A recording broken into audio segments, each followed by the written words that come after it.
Let's talk about pay. This episode, we're going to get into all things dollars, pay, benefits, and what is happening in the job market at the moment. If you want to increase your pay, this is an episode you need to listen to. And we're also going to be digging into earning versus learning and how to talk about more than money. So what are the benefits you should be looking for when it comes to your career? I'm joined by my good friend, Matt McFarlane, who is the director of Foundation, a compensation consultancy business, and he is absolutely amazing. He's going to be covering everything you need to know about remuneration and benefits on this episode, and he helps scaling tech companies build pay practices that are clear, fair, and competitive. Matt's an advisor and coach to heads of people and founders, and he specialises in total reward strategy, benchmarking, and pay transparency. Through Foundation, he partners with growing companies to align their compensation with their business strategy and culture. And he is all over LinkedIn, so you need to follow him. We'll put a link in the show notes so you can find Matt. Let's get into it.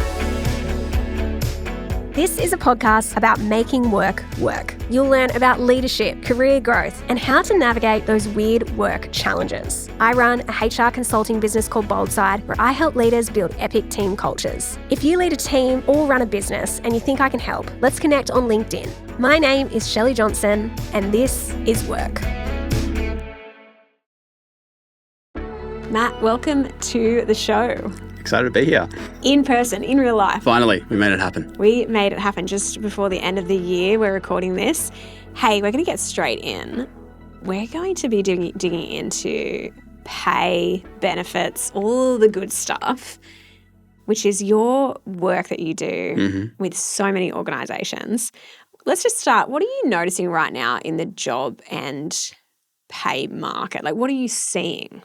Yeah, it's the one way I'd sum it up is it's a little bit beige. There's not a lot happening. It's things are pretty stable. It's not very exciting for the bulk of jobs. I'm seeing a lot of stabilization, a lot of very low pay increases for the majority of workforces. And then we're seeing this really small spike in, probably unsurprisingly, the AI-related stuff. So we're seeing those who are really leaning into AI as a component of their job, really leveraging it and kind of differentiating themselves from people, seeing much greater pay increases. And then we're seeing those related to AI product development naturally see a lot of, upside in demand around salary as well. So those are the two sort of small parts of the market that are kind of bucking the trend of the wider market, is what I'd say. So for most people, I like that language of beige. Most people are not seeing big increases at all. No. When you say what the average kind of increase you would see for pay across the board at the moment, where is that sitting? Yeah, I mean it's a pretty standard 3.5%. Okay. It's nothing exciting. And comparatively to what you've seen in the past, because you've been doing the work that you do for a while, how has that varied from previous years? Yeah, I guess the most recent difference for a lot of people will remember was obviously COVID. I think we saw at the start of COVID, there was a lot of uncertainty. There were obviously some layoffs and I think tied to that uncertainty was, pretty lackluster salary increases, but we all know that didn't last for long. And then, from there was a real explosion. The markets took off. Companies are trying to capitalize on growth. We saw that naturally translate into some pretty crazy salary increases. Obviously, here in Australia, we saw our borders closed. And so the ability to bring in new talent and skills was really hampered. And so that just meant that we could only work with the people that we had. And so we saw a very, very frothy talent market, huge salaries, people getting massive increases when they changed employers. And so we saw a really heated market and high salary growth for that kind of condensed period of time. So you could think of, I guess, this year as really just a continuation of the downside of that, the cooling of the market, the fact that companies are now in a more stable environment and having to consider what their wages bill looks like as a result of that. And so is that more of a course correction in terms of how pay and remuneration, if you think about COVID and people getting, 25 grand increases versus then they move jobs and they get it could be 30% more on what they were paid. Is it just course correctly? It's definitely one way to look at it. I guess for me, the thing to remember again about the broader context is that we saw inflation and the cost of living skyrocket with that. And so I think people's purchasing power in general, was still quite eroded through that period, even with these large increases to their wages. Now, those prices haven't gone down. Inflation may have reduced a little bit, but that just means that the price that they're increasing by has reduced. The prices are still high. And so I think wages over the past decade really haven't seen a huge amount of growth. Yes, they spiked in COVID, but I think we're going to increasingly see an environment where people are starting to realise that their salary probably isn't enough, or certainly isn't going as far as what they needed to. And one thing I've seen you talk about a lot on LinkedIn and when it comes to wage growth in general, and so the work that you do with organisations helping them benchmark remuneration compensation and helping them work that out, especially in startup contexts. Yeah. But in businesses generally, I know you've said that some of the fastest way to increase your pay tends to be moving jobs. Can you speak to that a little bit? Because it's hard, right? Because there's part of me that's I hear that, but also as for employers, we want people to stay because you get the value the longer they're there. Yeah. And so I'm wrestling through that idea of what that means, and I'd love you to just unpack what you're seeing. Yeah, I think there's a famous phrase of you're either earning or you're learning, and I think that's the way I characterize what you need to try and be helping your people with. So for me, and I've been a beneficiary of this as well, right? When I've changed employers has always historically been when I've seen my biggest increases in salary, and sometimes we're talking 30 or 40%, just huge. And there's a lot of data and surveys to back that up, is that the majority of people's experiences when they're changing employer is that they get a phenomenal pay increase compared to what they might have gotten year on year at their employer. And so I think for me, I'm a lot of the genesis around why I do what I do is because I think there's a real utopia where helping companies build great pay practices can mean that they have a greater grasp on them, but it's also making it a more pleasurable and understandable and enjoyable journey for people as well.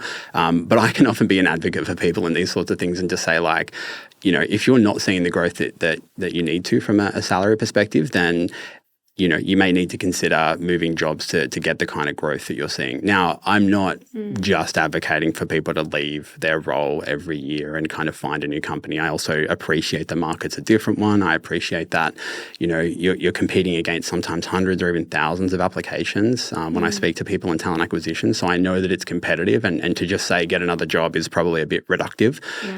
So there is another side to that, which is, really consider how your role is evolving and the ways in which you can grow as a person, that learning piece of the saying where you are. Because I think if you're stagnant and kind of just feel like you're treading water a little bit, you don't feel like you have those opportunities to grow, that's where I'd go, okay, well, maybe it's either time to have a conversation first, which I'm sure we'll touch on in a second, or start to explore options to move into a new role to potentially realise the salary growth that you're hoping for. So just to dig into this a little bit further, so if the general trend is in an organisation, you're looking at a 3.5% increase year on year as a standard kind of remuneration increase. Yeah. Versus if you go and get a job outside the organisation, you get a job elsewhere and you might get, a 15, 20% pay increase on what you're currently earning.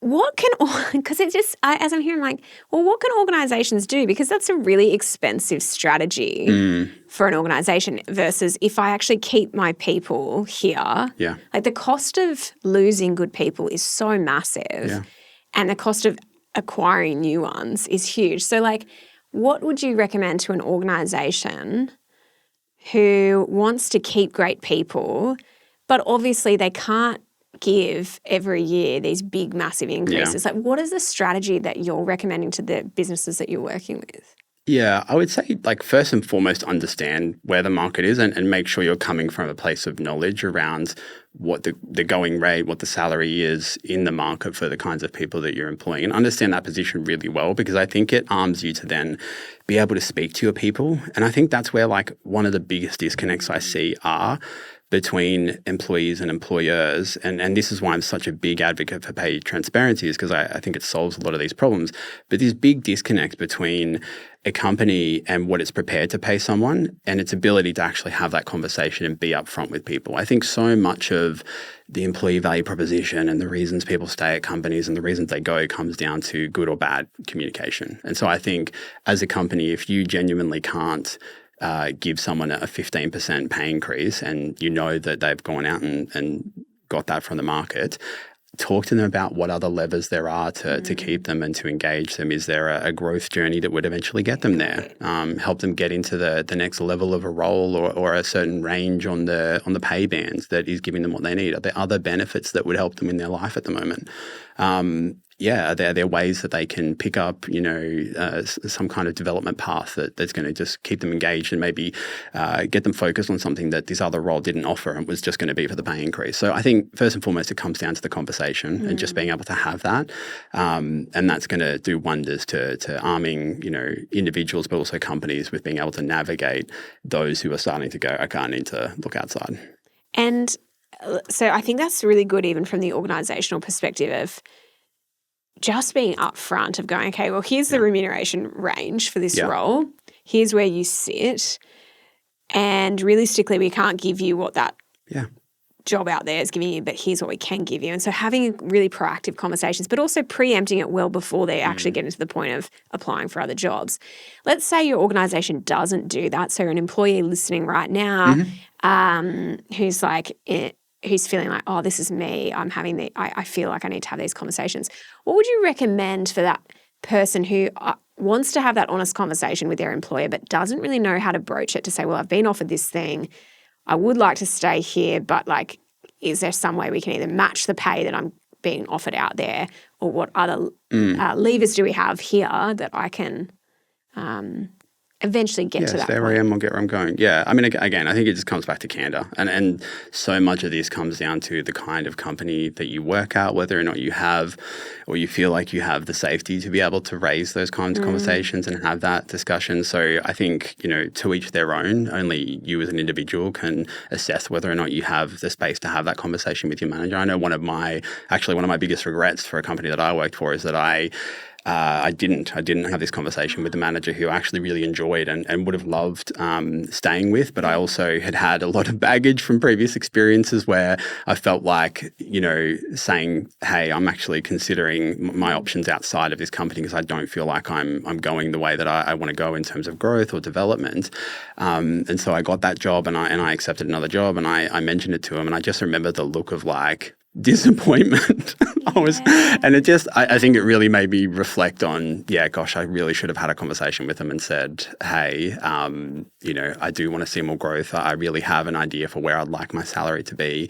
Can we talk about how to get there? Is that a conversation we had? And I think, again, hindsight's 2020. I definitely could have had that conversation with that manager, but I also appreciate that that's not the circumstance that everyone has. And I've certainly had my share of bad leaders where I think it was, all I could do was say to them, hey, I'm gonna head off. I'm gonna resign and move on to this next role because I didn't feel like we could have a productive conversation and get me towards the path that I wanted to pursue.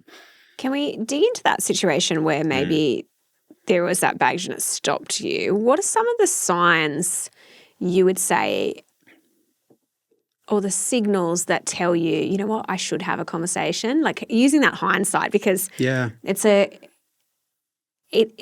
is high stakes stuff for people. They go into these conversations, they think, I don't want to mess this up. And so the natural tendency is to retreat when we're in those moments. So I want to know for you, what are some of the signals that you look for that, this is a safe enough place to actually have this discussion, versus those signs where you're like, that's not the environment where you're going to actually put your hand up and say, hey, can we have a conversation about this? Yeah, it's a good question. I think you probably see a lot of it just in your day-to-day interactions with your boss. Are your ideas heard? Is there a space to voice them?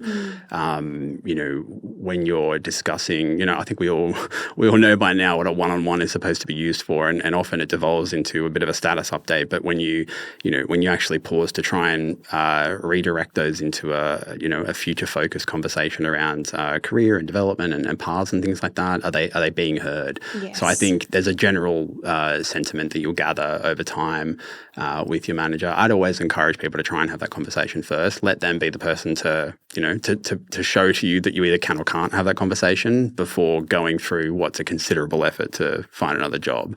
But yeah, I think you'll find out pretty quickly. And certainly, again, I've had my fair share of like good and bad experiences of where I've tried to speak to a leader of mine and just felt like the door was really closed on me around some of those conversations, which made me feel like, okay, it's time for me to look outside the organization. Yeah, and I think like it's a good call out to go, does this person demonstrate genuine interest in my career development? And that doesn't have to mean dollars. Yeah.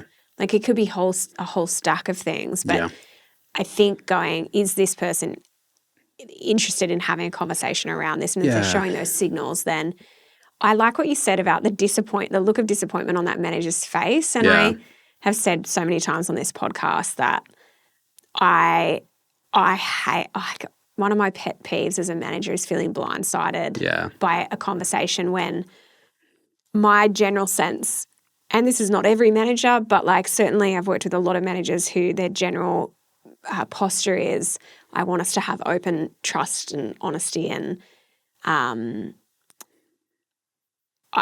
think managers, and you would have heard this, there's this principle that HR people always talk about called no surprises when it comes to performance conversations. If you get to your 6 monthly performance review, so let's say you and me, we're having a performance review and I'm your manager and we've been having fortnightly catch-ups and then we get to our formal 6 month performance review and I'm like, Matt, you really stuffed this thing up 3 months ago. And that's the first time I'm telling you. It's like, what the hell? It's such a surprise. And I think we have this principle for managers, which is no surprises. And I sometimes think we should extend that both ways. And if you're working for me and we've got a really trusting, open and honest, transparent relationship, I would want you to tell me, hey, Shell, like, I feel like I'm stagnating here and I can see that I'm about to hit a ceiling and it's causing me to think about my long-term career. I'd love to stay here, but I'm wondering if there's opportunities. Can we talk about that? I'd be like, absolutely. But if you've got that level of trust and then someone says, here's my resignation letter, I'm putting it on the table. But not that, but I get what you mean about the baggage. So I'm saying all this to say there's also those times where if you've done that and it's gone really poorly, it's almost like that baggage you carry with you that you're like, I can't do that again because it was really poorly received or it absolutely backfired. Yeah. And I think this is just unfortunately one of those like thankless parts of being a manager. And like I've been one, I get how hard it is.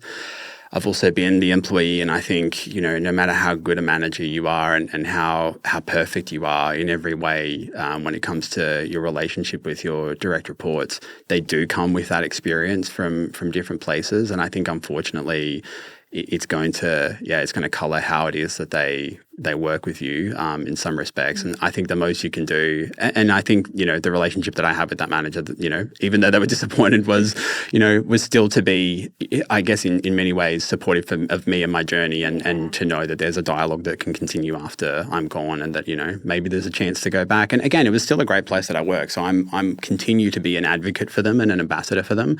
And I think that's the most you can try to do. Unfortunately, no jobs forever, certainly not these days. No.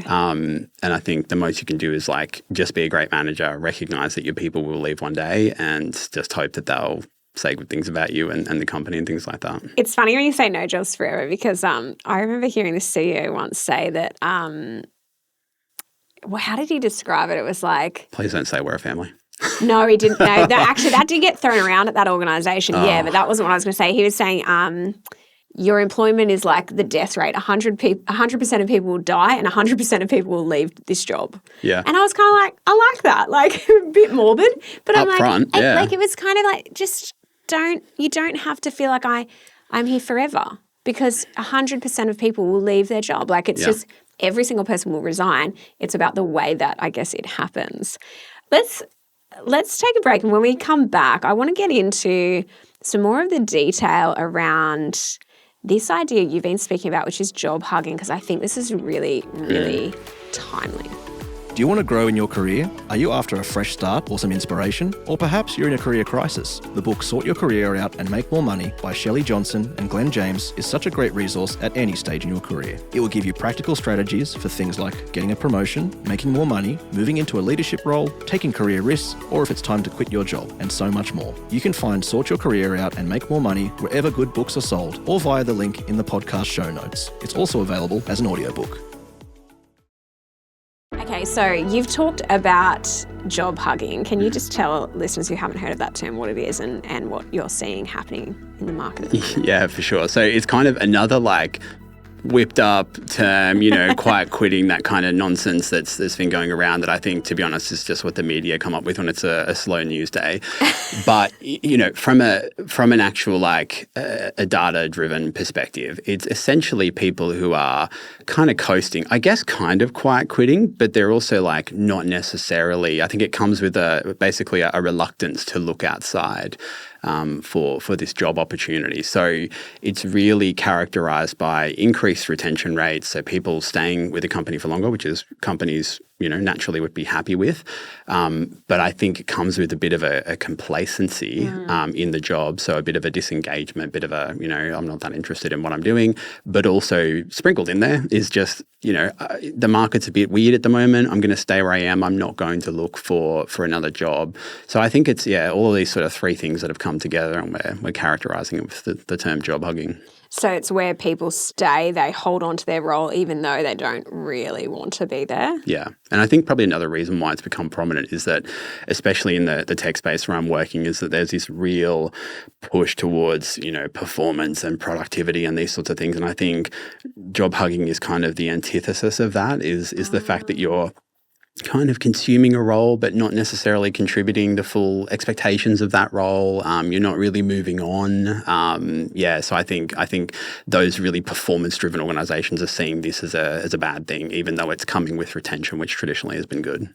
Yeah, okay. So we're retaining people who are either apathetic or complacent. And so they're not necessarily contributing at the standard. Yeah, probably not a high performer is how they might be characterized, okay. Yeah. And so it's really interesting you said, we're seeing increased retention. So what I'm saying, it's just this funny dynamic, because in order to increase your pay significantly, you're going to have to look outside the organisation. Yeah. That's just what the data is telling us. But then the trend we're seeing is people are holding on to their roles for fear of change. What do you think the driver is of this increased retention? Is it fear of the unknown or? Yeah, a couple of things. So one is very widely publicized layoffs. So, in the tech space, especially big profitable companies, I might add, the Googles, the Facebooks, the Microsofts, these companies are still more profitable than ever that are doing layoffs and are thinning their workforce significantly. And that's not really constrained even to just tech. We're seeing banks, we're seeing, some parts of government, we're seeing these sort of traditionally very stable job for life type companies that are also making these reductions. And I think a lot of them are being, it's the kind of AI efficiency rationale is a lot of the catalyst and the rationale behind why some of these changes are being made. And so I think there's that. And I think particularly in my sector is that essentially, unless you're an AI startup, I think a lot of people are looking at startups at the moment as an even riskier endeavor. They've been risky already. They're even riskier. And so they're kind of going, okay, I'm just going to stay put and see how things ride out. It's so funny you saying that, because it's reminded me maybe about 2 months ago at the time of this recording, or maybe 6 weeks ago, there was this whole bunch of research found that for the first time in 50 years or some ridiculous number, and I'll find what the research is and I'll put it in the show notes, the divorce rate has declined. Oh. The first time in so many years, they've seen a decline in the divorce rate. And they're saying this concept around it's not that people are happier in their marriages. it's that they count the cost of the divorce more significant. It's like an economical decision. So it's primarily financially driven of just like, well, it's going to cost me, I'm not happy. So it's not that, all of a sudden our marriages are better and like healthier and all this good stuff. And it kind of makes me think job hugging, it's like the marriage hugging. Like I'm going to hug this marriage, I'm apathetic towards it. Yeah. Could get something better elsewhere maybe, but it's just going to cost me too much to leave. So I'm just going to have this. And there's been, I know, like. And it sucks, right? Like you're fundamentally unhappy. Well, it's just interesting because I think like as I'm hearing you say this job hugging of just like I'm apathetic towards it, but the unknown is even scarier. Too risky, yeah. And I'm wondering about, is that to do with just the climate in general of there is so much uncertainty in the world of not just work, but generally that we're seeing this like higher level of risk aversion. Like I'm terrified to take a risk. There's so much uncertainty. Better the devil I know. Exactly. Be that my workplace or be that my partner. Yeah, exactly. And I think speaking solely to the job side of that equation, I think the risk though, again, with this like continuously, like the salary and wage increase rate just continues to dwindle or remain low. Like I think, unfortunately, people just stand to gain very little from that perspective if they're not, otherwise growing as a professional within their role. But also, I think this will be blunt. It's the end of the year, so I've gotten progressively blunter. I don't know if that's a word, as we've gone on. But I'm like, I just think that having a mindset of apathy, complacency, and just being like okay with mediocrity is a terrible move for your career. It is, but I also wonder if that ties into like a broader like. The sentiment I get from like the Gen Z generation in particular is very much just like, work is a kind of a means to an end. I think I don't see a lot of that like, and this is obviously a massive stereotype and it's just my opinion, but it's like I don't see a lot of that like career-driven sentiment or any of that from that generation. So I wonder if that's part of it. It'd be interesting to look at the job hugging thing and go, what proportion of generations are most doing it? Is it like, are we seeing that more from Gen Z who are like, or because I would suspect if like the trends might be broader of like, there's a whole bunch of millennials who are also job hugging potentially because like I kind of think like, I don't know if it's my age or whatever, but I'm like, I do think there's a lot of fear around AI and fear of how is this going to affect my career and therefore like I'm just going to hang on to the known. Yeah. But I still come back to you, however you see your job, you may see your job as a means to an end. You've got to look after the means that gets you to the end. Yeah. So it's fine to be like, my life is like flexibility is my primary goal and objective. Whatever generation you are, if that's your primary goal, go for it. But still make sure that you deliver in those times that you're employed to do a job at like an exceptional standard. Because this is where, as an employer myself, it does irk me sometimes where I see people who are just like bare minimum mindset. I'm like, as a startup myself, and you live in startup land, you're working with startup founders all the time on how they pay people. When you're in that zone, you're like, actually, I want people to have a life. I want people to enjoy their life, to have flexibility. And I also want them to give a really high level of input when they're at work to like really do the thing. Yeah, I agree completely. And I think actually I think there's a minimum level of ambition you have to have just to stay at the status quo. And I think the people that go to their job and just go like, I'm a 9 to 5, I'm just here to count the minutes and I'm out. Like I think there's a huge risk of them being left behind, of them not having a job, of them being disrupted. The pace of work is moving so quickly. And I think you can't afford to not lean. Like I'm as sick of hearing about AI as everybody else, but you cannot afford to not lean into it, because all of our jobs, if they don't already, especially in the white collar professional world, all of them are going to have an element or an AI component to it, and it's only going to increase. I appreciate that some may look at that as, okay, well, I'm just helping my employer replace me. But like, better the devil you know, right? You've got to understand how it works and how you can leverage it to your benefit. And I just don't think complacency is the answer. And you're right. Like you can't count on the job you have forever. We don't stay there forever. Loyalty is at an all-time low both ways, understandably so. So I think you have to be thinking about what your next move is, even if you don't want to be a CEO. Can you talk about loyalty being at an all-time low? I think it ties into a lot of the climate that we see at the moment. The whole concept of job for life is out the window by a long shot. I think a lot of people see the tenuousness of the job. I mean, I've been in HR my whole career. I've sadly had to do a lot of layoffs. I see the decisions and the speed with which a company goes, hey, like I think we need to pull the pin on some of the jobs that we've got. And I can't see how, again, you can count on a job forever. I think, we're increasingly, and actually I made this comment the other day about how tech used to be the kind of put on a pedestal for, how to hire and retain people. And, yes, sometimes that manifested as ping pong tables and, beer and all those sorts of stuff. But they were experimental in the ways, and they were really pushing the envelope in the ways in which they could, create high performance workforces. And I think now I see them leading on the opposite end of that. Yes. I'm seeing 5-day-a-week return to offices. I'm seeing a lot of the benefits and a lot of the experience that they used to once be known for be stripped away. And I think people are seeing that, plus the continued layoffs and the lack of longevity in roles as a reason to go, well, I know I'm not going to be here forever. And it just makes it that much easier to go, okay, well, I see a job over there and it pays even 5% more. It's 1.5% more than my 3.5% raise. So is it enough for me to just jump ship and go and work over there? And I think that's just going to be something that continues to eat away at more than anything at the moment, just people's engagement.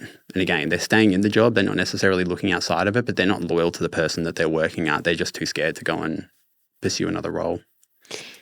I'm just thinking about this idea of low loyalty, difficult to say. And I'm wondering what comes before loyalty. And it does speak to, just even as you were describing the tech companies where we did absolutely have them on a pedestal. Like if you went back 10 years ago when both of us were working in HR and you'd use Google as the case study, you'd use them like Microsoft, whoever as the case study. And now if you think about what comes before loyalty, I think trust is the precursor to loyalty. Like, I trust this person's going to do their best to look after me, and I'm going to do my best to look after them. And then if I have trust, I'm more likely to be loyal. Yeah, I think it's like loyalty is an outcome. I don't just give someone my loyalty like without thought. It's do I trust you? Are you trustworthy? And therefore, will I be loyal to that person? And so just as you're describing that there, I'm like, thinking about there's two parts to this equation. There is the trust, the organization has to be trustworthy,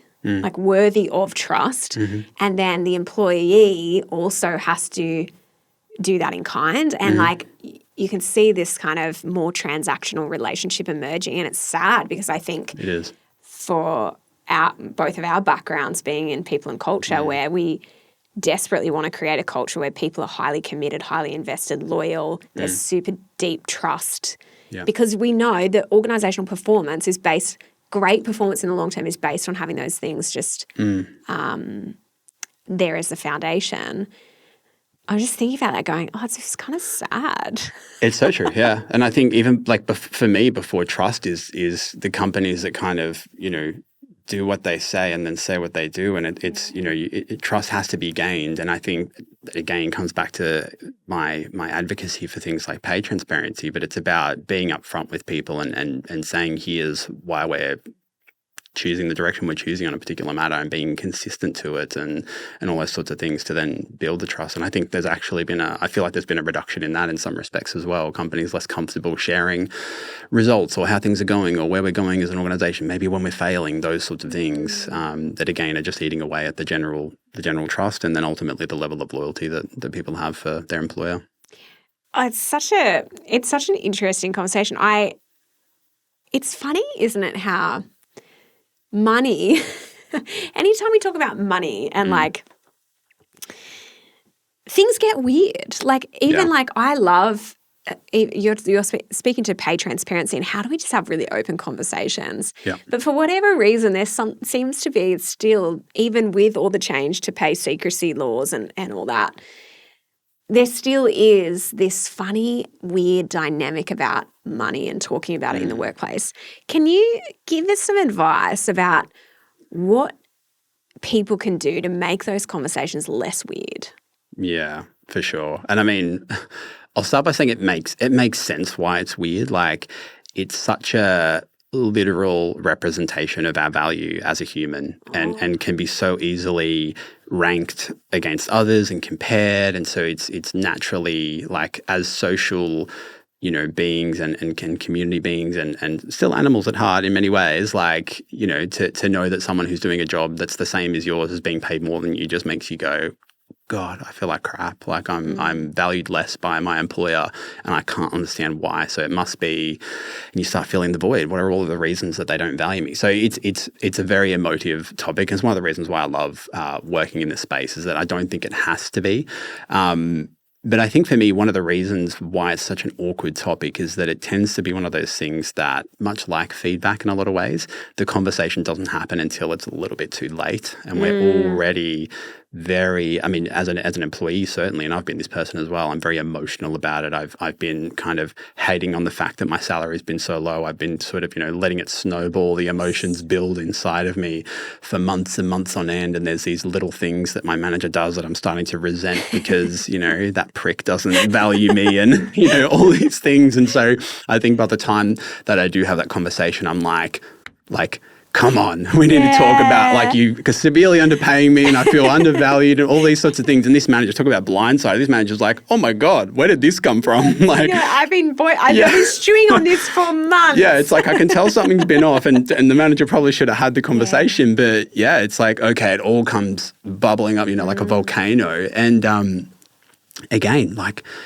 imagine a world where we could have all just had this conversation from the get-go and when the person could have been like, hey, I just, happened to be speaking to so-and-so and I recognize that they're being paid more and, had just love to understand a bit more about that. What's the decisions that go into it? It's a completely reasonable question. And I think at that early stage when it first raises its head, I think we could probably all agree it would be a much easier conversation, but too often the pay conversation happens when it's too late. And often, actually, I would say for most people, it happens when they get their letter at the end of the year or during the pay review or something like that. They're going to have very different expectations or a set of expectations around what that letter should say. And I can guarantee you that the majority of people don't have that conversation before they get the letter. And so they get the letter and they go, oh, 2%, 3.5%. I really was expecting 5. I feel like I had a great year. I got an exceeds expectations on my, performance review, whatever it is. Gosh, this is underwhelming.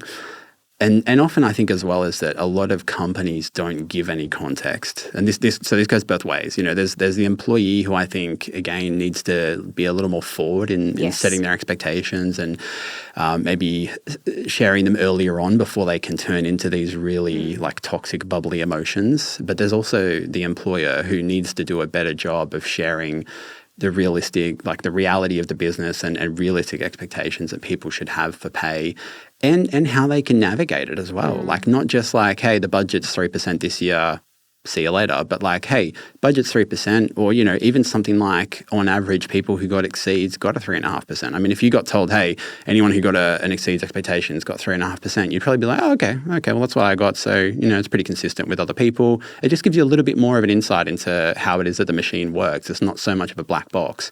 I think those are the sorts of steps that companies can and should be taking to try and reduce a lot of the anxiety and the emotion that people feel around pay and stop it from being this thing that either bubbles up and explodes and blindsides their manager or causes them to go out and get another job and not even have the conversation at all when actually you probably could have retained them. I worked for a manager who had this no taboo rule. And it was just like no taboo topics. Yeah. And so what they did is they called out anything that would be considered taboo. Yeah. Pay, bonus, performance, like whatever things that you can think of that you would put in a bucket of weirdness. Yeah. We will have conversations about these and I want you to bring it up when you've got stuff and I'm going to bring it up when I've got stuff and just like, let's say that from the get-go. Yeah. And I felt like it was such a liberating way to just put it on the table. The heat out of the conversation, doesn't it? 100%. And so just being like able to say, hey, my expectation is we're going to have these conversations that feel about like they might be about something taboo or like money or dollars or personal value, like, but just know that's just the nature of it and we'll be all right. If it's awkward, we're going to be sweet. Like, we'll just work through it.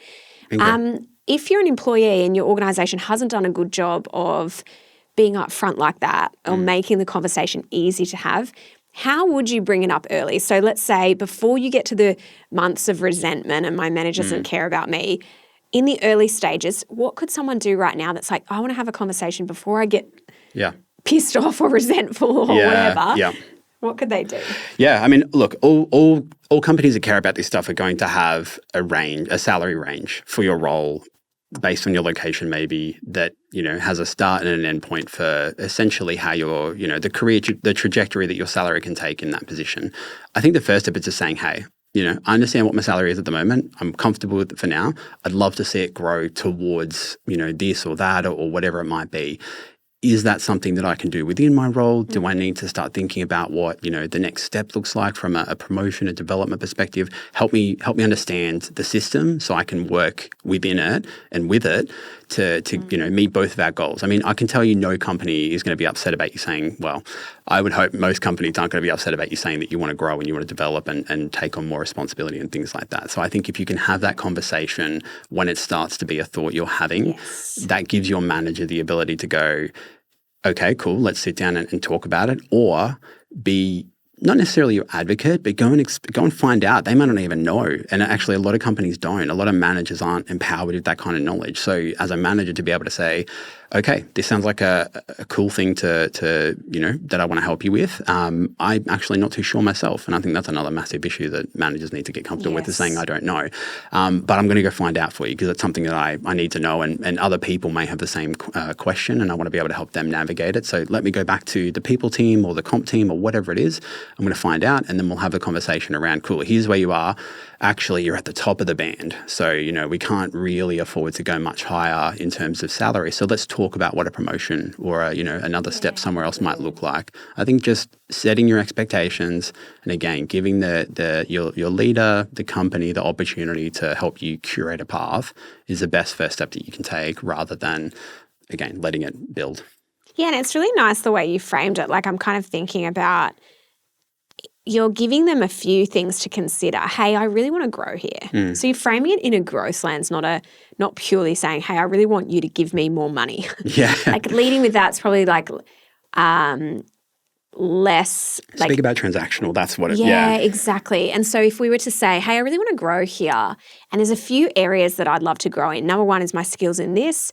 My longer term goal, maybe 2-year goal would be to get to this particular role. And just to be upfront with you, I'd love to grow my salary to XYZ. Yeah. And so you've got it in a range. Like you might have 3 things that you're positioning as part of your growth plan.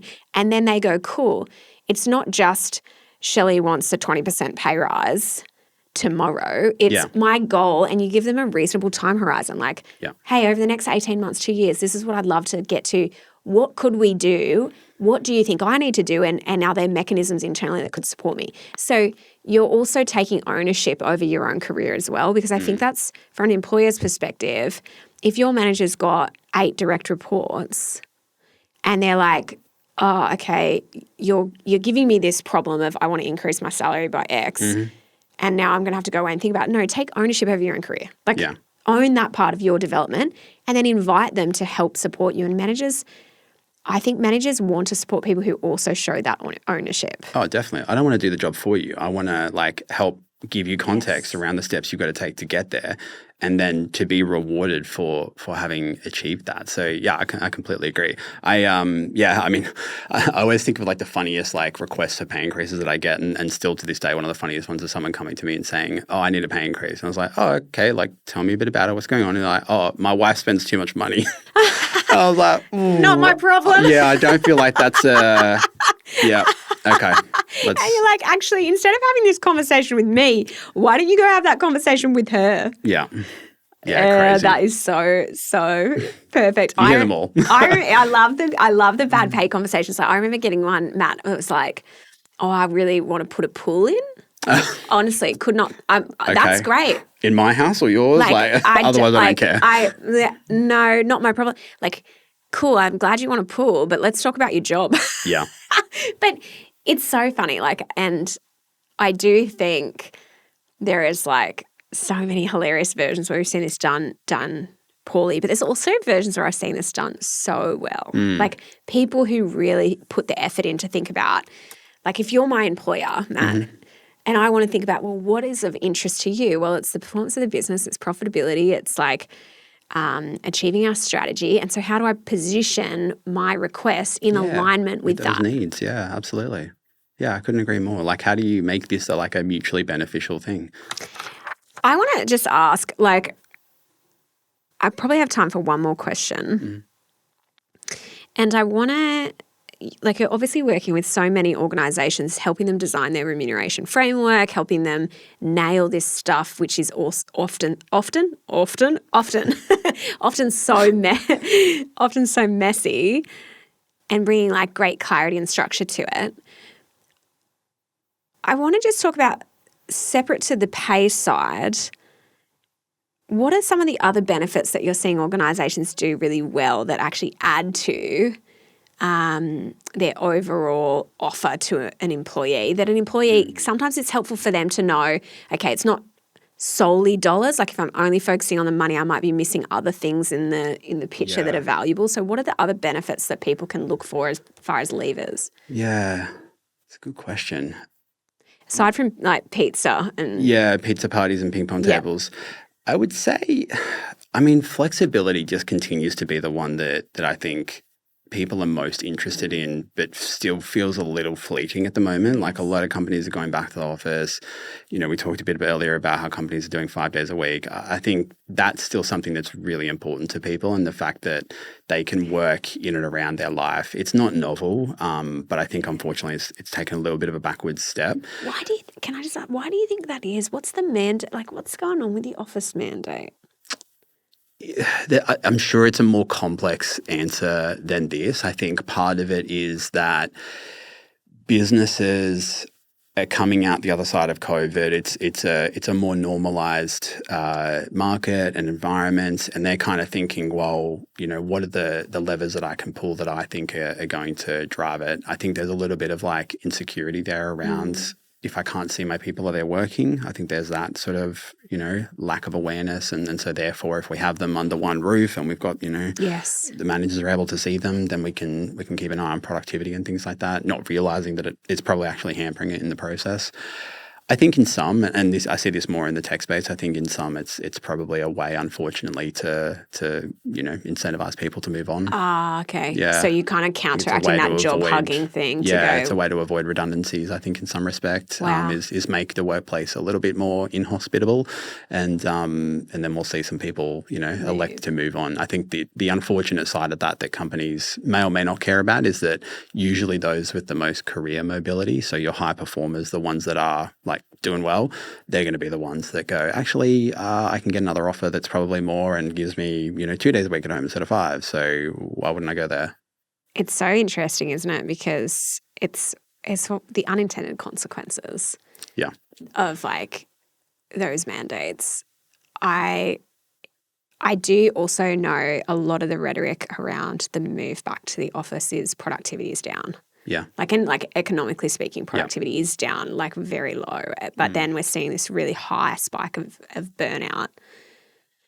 And so those things don't seem to align. Like if we're seeing an increase in burnout in the workforce and a decrease in productivity, I would associate in my mind, when I'm not an economist, not a researcher, but like I would assume that if we're seeing growing productivity, that would be aligned with burnout, but we're not. Like, so I'm just like, I can see why employers are like, well, if our productivity is low, well, what do? I need to change something. What can I change? It's a very obvious move. Yeah. But I think it's such a great call out around, well, who's going to leave? The people with the best chance of getting a job somewhere else. Yeah. Yeah, I completely agree. And I think like To come back to your question, like there's probably not like one single benefit or something like that I'm seeing people do where I'm like, wow, that's really novel. I think the process that companies are going through is, rather than selecting benefits on behalf of their people, is actually working with them to understand the things that are going to drive outcomes and the things that are going to actually create a more enjoyable environment, create, lift the employee experience, things like that. Like it's, I've been that person. I'm sure many of us have, where we've been like, hey, we've got to, we're going to pay for your gym membership or something like that. And then it's just the people that already go to the gym that are like, yeah. Nobody starts to go to the gym as a result of it, but it's not done in tandem with your people. And I think being really consultative with them and understanding the things that are important in their life and understanding how you can take, some of the pain away or make that just a little bit easier through your benefits offering is the way to go to land on something that's right for you, rather than, again, looking at tech or putting them on a pedestal and going, well, they've got free jelly beans in the office, so let's do that because obviously that means that we'll get the same results as Google. No. So go back to like, what do you want to do? Do you want to, see some kind of change in your people? What's the actual goal? And work with them to bring something into place that's going to deliver on that. I love it. I think it's a really good thing. I mean, one thing I'd love for people to take from this conversation is, I think the really key thing I heard you talk about is, how do we have the conversations earlier? Not wait until you get that letter of like 3.5% increase. Like, preempting this stuff and taking ownership. If you're in a position of influence within an organization, if you're a manager and you're listening, if you're in HR and you're listening, how do you create openness for these conversations to happen, which is only going to benefit you, because the more earlier you can have the conversations, the more likely you can retain great people. Yeah. And then the flip side, if you're an employee, take ownership. Like, listen back to what Matt said about how you could position the conversation and have them early before you get to the volcano of resentment. I love it. There's a book in there, I'm sure. I'm sure there is. Now, people who want to find you, where are they best to find you, Matt? I mean, definitely on LinkedIn, and then my website, Foundation, which is fndn.com.au, can take you to all the other places that I live. I have a newsletter where I talk a lot about compensation. I also talk about other startup people practices. But yeah, all my stuff's there. You are amazing. And I am so pumped for this to go out, and also to see you just smashing all the goals at Foundation and working with so many amazing organisations to help them get their remuneration and pay sorted. Hey, if you enjoyed this episode, I want you to share it with someone who needs to hear it, and follow Matt on LinkedIn. Thanks for hanging out. If you have enjoyed the show today, forward it to a friend, colleague, or family member who you may think it would benefit. Shelley's business Boldside provides leadership training for a variety of different businesses. To learn more, visit boldside.com.au. If you would like to book Shelley to speak at one of your events, please reach out to the team via moneypodcast.com.au.